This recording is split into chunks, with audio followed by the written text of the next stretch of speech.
خان نے شطرنج کی آخری اور خطرناک چال چل دی ہے۔ خان نے بادشاہ کو میدان میں اتار دیا ہے، اب سارے سپاہی سائیڈ پہ ہو چکے ہیں، اب آپ یوں سمجھیے گیم پلٹ چکی ہے۔ دوسری بڑی خبر، خان کا بدترین مخالف خان سے ملنے اڈیالہ پہنچ چکا ہے، اب وہ خان کے خلاف نہیں بلکہ خان کی کمپین کر رہا ہے، یہ معجزہ ہے۔ تیسری بڑی خبر، آرمی چیف کے سامنے عمران خان کا ذکر ہوا، عمران خان سے متعلق سوال کیا گیا تو آرمی چیف نے عمران خان کے بارے میں کیا کہا؟ بڑا دلچسپ مکالمہ ہے، بڑی دلچسپ گفتگو ہے۔ اب آپ یوں کہہ سکتے ہیں کہ واقعی گیم پلٹ چکی ہے، ہواؤں کا رخ تبدیل ہونے والا ہے۔ چوتھی بڑی خبر جو آج خان نے جیل میں کھڑکایا ہے نا سر، کیا بات ہے، جیل میں نہیں بلکہ جیل میں ہی، کیونکہ سماعت جیل کے اندر ہو رہی ہے۔ ویسے دنیا کی تاریخ میں پہلی دفعہ ہو رہا ہے کہ ملزم عدالت سے جیل میں جاتے تھے سماعت کے لیے، عدالتیں خود جیل میں جا رہی ہیں سماعت کرنے کے لیے۔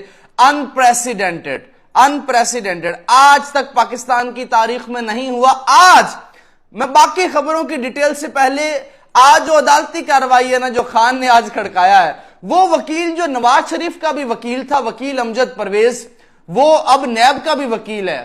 کیا قدرت ہے اللہ تعالیٰ کی، اس کو کھڑکایا ہے۔ لیکن میں آپ کو ایک سوال چھوڑ جاتا ہوں، 8 فروری کو آپ کو موقع ملے ووٹ ڈالنے کا، آپ کا ووٹ کس کا ہے؟ آپ نے کامنٹ باکس میں لازمی بتانا ہے، مجھے آپ کے کامنٹ کا انتظار رہے گا۔ البتہ نون لیگ والے مقابلہ کرتے ہیں پی ٹی آئی کا، لیکن وہ ایک ہی بندہ 10 کامنٹ کر رہا ہوتا ہے۔ لیکن پی ٹی آئی کے ووٹ جو سروے، یہ بھی ایک سروے ہے، اور جب انٹرنیشنل میڈیا دیکھتا ہے کہ پی ٹی آئی کے ووٹ زیادہ ہیں، وہ سرچ کرتے ہیں تو پی ٹی آئی ٹاپ کے اوپر ہوتی ہے، تو وہ پھر دیکھتے ہیں پی ٹی آئی کیا ہے۔ یہ بلومبرگ کی رپورٹ ایسے نہیں آ گئی، بلومبرگ نے ایسے نہیں بتا دیا کہ پی ٹی آئی پاکستان کی نہیں دنیا کی مقبول ترین جماعتوں میں شامل ہے۔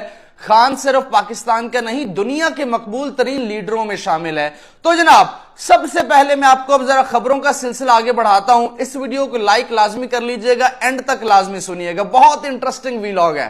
جاوید ہاشمی خان کا بدترین مخالف تھا پہلے، اب خان کے ساتھ آ گیا۔ اس کے رات میں انہوں نے رات 1 بجے اس کے گھر میں چھاپا مارا ہے، اس کے تمام ملازمین کو پکڑ لیا ہے، اس کے داماد بہار ہاشمی کو پکڑ لیا ہے۔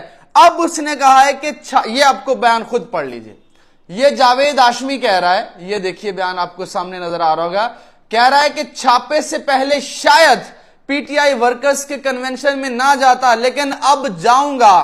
تحریک انصاف اب اس بات پر آ گئی ہے جو میں ہمیشہ کہتا رہا، اور اس نے کہا میں خان سے ملنے اڈیالہ جاؤں گا۔ یہ بہت بڑی خبر ہے۔ اس کے علاوہ sir ji, army chief general Asim Munir اور D G I S I Nadeem Anjum صاحب نے جی عمران خان سے ملاقات کے بعد جو پی ٹی آئی وکلا ہیں وہ باہر آ رہے ہیں۔ ابھی خان صاحب سے بیرسٹر سلمان صفدر صاحب اور میری ملاقات ہوئی، ہماری کورٹ ہیئرنگ کے بعد ملاقات ہوئی ہے، جو کورٹ پروسیڈنگ کا حوالہ ہے اور کیسز کے حوالے سے ابھی بریفنگ سلمان صفدر صاحب دیں گے۔ جو خان صاحب کے ساتھ میٹنگ ہوئی اس میں خان صاحب نے سب سے پہلے تو اپنی قوم کو مبارکباد پیش کی ہے۔ انہوں نے کہا ہے کہ قوم واقعی جو ہے نا جمہوریت کے ساتھ کھڑی ہوئی اور نظریے کے ساتھ کھڑی ہوئی، اور جس طرح سے خان صاحب نے غلامی نامنظور کا نعرہ دیا تھا، وہ نعرہ عملی طور پہ اسے عملی جامہ اس قوم نے پہنایا۔ جس طرح سے عورتیں نکلی، بزرگ ہمارے نکلے، اور تمام شہری نکلے ووٹ، اور جس طرح سے جس انداز میں ووٹ کاسٹ کیا گیا پی ٹی آئی کی فیور میں، وہ انپریسیڈنٹڈ تھا۔ یہ 1970 والے الیکشن کی بھی اس کو کراس کر گیا ہے، اور اس پہ انہوں نے بار بار ریپیٹڈلی مبارکباد قوم کو پیش کی۔ اور جس طرح کا مینڈیٹ پی ٹی آئی کو دیا گیا ہے، انشاءاللہ تعالی پی ٹی آئی مرکز میں، کے پی کے میں اور پنجاب میں گورنمنٹ بنائے گی۔ اور خان صاحب نے اور بہت اس میں ڈیوٹیز بھی اسائن کی ہے، کچھ لوگوں کو وہ ڈیوٹیز جو کے پی کے پنجاب کے حوالے سے ہیں وہ ڈائریکٹلی ان کو بتائی جائیں گی، اس لیے ابھی میں ان کے نام نہیں ڈسکلوز کر رہا۔ دوسری جو بڑی بات خان صاحب نے کی آج کی، انہوں نے ملک کے سب سے بڑے پرائم ادارے سے اپیل کی کہ خدارا اب جو کچھ پہلے ہو گیا. یہ دیکھیں قوم نے مینڈیٹ ایک دیا ہے, وہ مینڈیٹ رسپیکٹ ہونا چاہیے, وہ ہر طرح سے رسپیکٹ ہونا چاہیے. قوم کے مینڈیٹ کے ساتھ جو 9 فروری کے بعد ہو رہا ہے وہ نہیں ہونا چاہیے کسی طرح سے بھی, کیونکہ یہ قوم کو فردر ایلینیٹ کر دے گا, قوم میں ادارے اور قوم کے درمیان دوریاں پیدا کرے گا. تو ایسا بالکل بھی نہیں ہونا چاہیے. اور ساتھ ہی ساتھ جن حلقوں میں راتوں رات 9 مئی سے رزلٹ بدلے گئے ہیں اور بدلے جا رہے ہیں, خان صاحب کی ان حلقوں کی عوام سے اور کینڈیڈیٹ سے پرزور اپیل ہے کہ کل دوپہر کو وہ نکلیں اور بھرپور پروٹیسٹ کریں گے. وہ تھرو آؤٹ پاکستان ان حلقوں میں جہاں جہاں یہ دھاندلی کے واقعات رونما ہوئے ہیں, اور ان پہ بھرپور طرح سے جو ہے نا اس کا اظہار کیا جائے گا اور عدالتی طرح سے بھی فالو اپ کیا جائے گا. اور یہ احتجاج بالکل پرامن ہوئے گا, کیونکہ خان صاحب کی تاریخ رہی ہے ہمیشہ سے پرامن احتجاج ہم کرتے رہے ہیں. ہم نے دھرنا دیا, پرامن رہا, اور اب بھی یہ پرامن ہوئے گا, کیونکہ دیکھیں جمہوری عمل میں ووٹ کی ہی رسپیکٹ ہے. اگر ووٹ ہی چوری ہو جائے تو عوام کیا کریں گی؟ عوام کے بعد واحد رستہ پیسفل پروٹیسٹ کا ہے, اور تحریک انصاف وہ رستہ اڈاپٹ کرے گی. ساتھ ہی ساتھ خان صاحب نے ذکر کیا اپنے جو ہمارا معاشی بحران سے گزر رہے ہیں. خان صاحب نے کہا کہ دیکھیں زمین بوس ہو چکی ہے ہماری اکانومی, کل سٹاک ایکسچینج پھر سے 1200 انڈیکس لوز کیا. یہ کرائسس ہم گھٹنے لگ چکے ہیں. اس وقت پولیٹیکل انسرٹینٹی ہمیں کسی طرح سے ہمارا ملک متحمل ہی نہیں ہو سکتا. تو اس چیز پہ ہمیں بڑا ہی بخوبی غور کرنا پڑے گا. اگر ہم اس طرح سے چلائیں گے تو پاکستان کے لیے irreparable ڈیمیج ہونے جا رہا ہے. تو خدارا اس چیز پہ تمام لوگ غور کریں, غور و فکر کریں اور پاکستان کو اس طرف نہ لے کے جائیں. ساتھ ہی ساتھ اس عمل میں دیکھیں ہم نے ایک شخص کو بٹھانے کے لیے اپنے تمام اداروں کو کمزور کر دیا ہے, چاہے وہ نیب ہو, چاہے ایف آئی ہو. پولیس کو جس طرح سے استعمال کیا, اگینسٹ دیئر ول استعمال کیا. پولیس سے وہ کام کرائے گئے وہ شاید جو وہ نہیں کرنا چاہتے تھے. پری پول ریگنگ اس حد تک کی گئی جو پاکستان کی تاریخ میں دیکھنے کو نہیں آئی, مگر وہ اس طرح سے اداروں کو استعمال کیا گیا. الٹیمیٹلی نقصان کس کا ہوا؟ اس قوم کا ہوا ہے, اداروں کا نقصان ہوا ہے. ادارے نہایت ہی کمزور ہو گئے ہیں, آج اس پوزیشن پہ کھڑے ہیں کہ انہیں دوبارہ کھڑا کرنے کے لیے ہمیں عمران خان جیسی قیادت کی ضرورت ہے.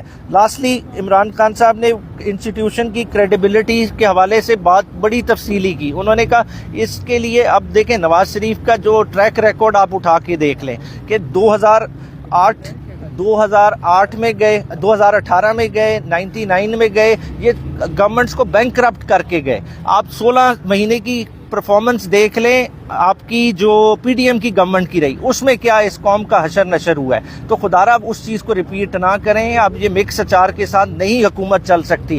جس گورنمنٹ کا مینڈیٹ ہے اس کو رسپیکٹ کریں. ایک 50 سیٹوں والا کیسے فتح کا اعلان کر سکتا ہے کہ 50 سیٹیں ابھی آئی نہیں؟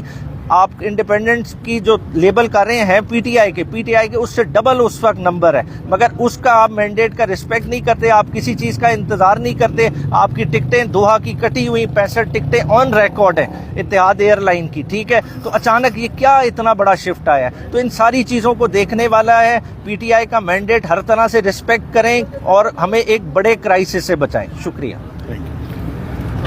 آج ایک سوال یہ بتائیے کہ کل میاں نواز شریف نے خطاب کیا اور انہوں نے حکومت بنانے کا اعلان کیا ہے, اس پر کوئی بات نہیں کھاتا؟ جی وہ یہی انہوں نے کہا کہ 50 سیٹوں پہ کوئی کیسے اعلان کر سکتا ہے. خان صاحب نے آج ڈان اخبار بڑا بخوبی پڑھا ہوا تھا اور تمام حالات سے بڑی طرح سے اویئر تھے, اور وہ کہہ رہے تھے مطلب ایسی سیٹیں, اب وہ نور عالم کی انہوں نے مثال دی, ٹھیک ہے نا. آپ ریحانہ ڈار کا دیکھ لیں, مطلب ہلکے جو جیتے جتائے کنورٹ کیے گئے ہیں راتوں رات, وہ کیسے ہو سکتا ہے؟ اسلام آباد کی 3 سیٹیں کیسے کوئی اور جیت سکتا ہے؟ پی ٹی آئی کی لمبی مارجن سے 50 ہزار کی لیڈیں ہیں, انہیں آپ انڈو کیسے کر سکتے ہیں؟ یہ آپ فردر کرائسس میں اس ملک کو ڈال رہے ہیں. دیکھیں آپ عمران خان کی ذات کو بھول جائیں, دوسری چیزوں کو بھول جائیں. یہ اس ملک کی جو ہے نا ایشو ملک کی کریڈیبلٹی, ملک کے انسٹیٹیوشنز کی کریڈیبلٹی کا ہے. مجھے عمران خان صاحب سے مل کے سب سے پہلے تو یہ خوشی ہوئی کہ مجھے لگ رہا تھا کہ وہ تازہ جم کر کے اور ایکسرسائز کر کے اور نہا کے آ رہے تھے, بڑے فریش تھے, بڑے اچھے موڈ میں تھے. اور سب سے جو امپریسو بات تھی, he was very well informed. He exactly knows what is going on. He exactly knows how the elections took place. انہوں نے الیکشنز کے حوالے سے بڑی تفصیلی ہدایات عمیر نیازی صاحب کو دی, جو انہوں نے آپ سے شیئر کی. کچھ ان کے میسیجز تھے وہ دیے. کرمنل کیسز کے حوالے سے انہوں نے, میں آپ کو یہ بتاتا چلوں کہ خان صاحب 16 مہینے سے کرمنل کیسز کا